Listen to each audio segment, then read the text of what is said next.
like von Clausewitz. And I really don't expect you guys to have read a lot of Clausewitz. You may have heard of him. He was a Prussian military strategist, a brilliant man who wrote great books. It's not really easy, very easy to read on military. It's called On War. If you read military strategists like von Clausewitz, you will learn that defense always has the advantage in battle. But it's possible to overcome that advantage.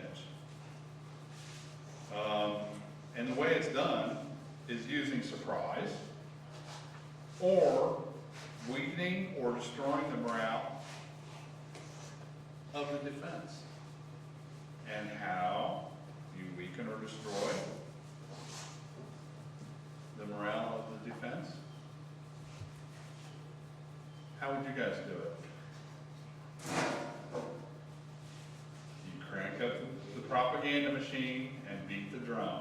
It's inadequate. It can't work. Something's wrong. We have a crisis. All right.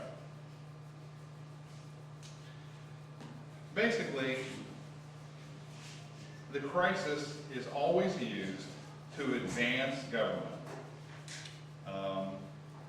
The Nationalists always advanced their cause by using an existing crisis or creating one from an existing situation, either using the drumbeat method or simply distorting the facts of the situation. How many times have we heard of crises that, well, horrible things are happening and we need a law passed right now, and then 8 years later somebody says, well, you know, it really wasn't all that bad. Happens all the time, doesn't it? Those of us over 50. Happens all the time. Oh, it really wasn't all that horrible.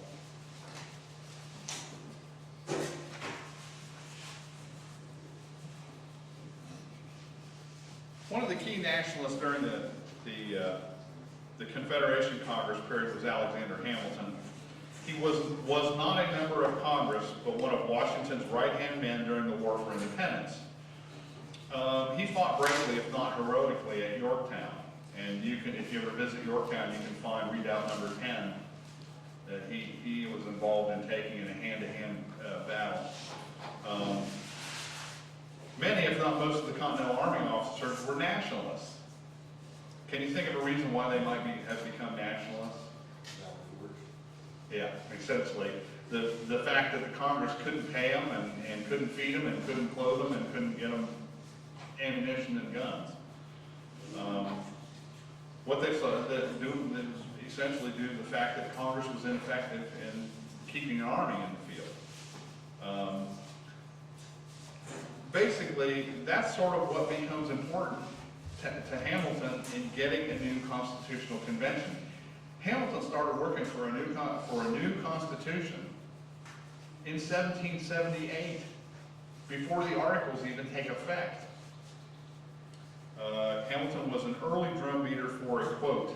This is a quote that you will find everywhere in the ratification and the documents for the Constitutional Convention. Energetic national government. James Madison uses the phrase energetic government in tons and tons of places. And honestly, the last thing we need is more energetic government, but there's plenty of energetic things. Well, Alexander Hamilton wrote a letter to George Clinton, who was the governor of New York. Oh, no, not that George Clinton. Everybody knows who that George Clinton was? Yeah.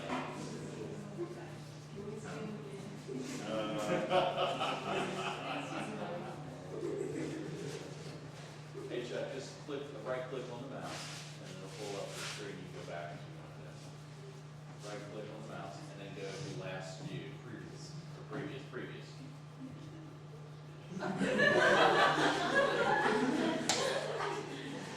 You guys don't know P-Funk?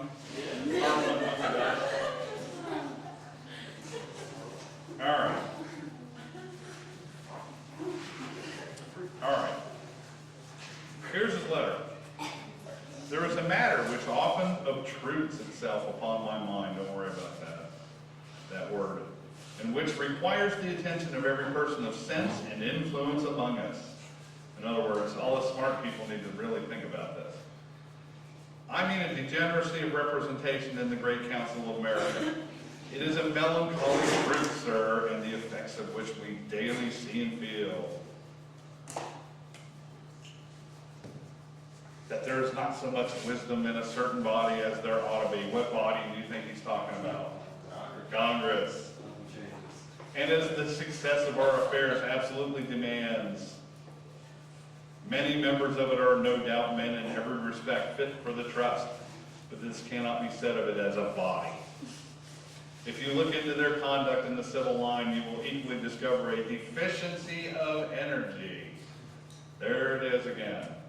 Dignity and extensiveness of views. Realize to yourself the consequences of having a Congress despised at home and abroad. How can the common force be exerted if the power of collecting it be put in weak, foolish, and unsteady hands?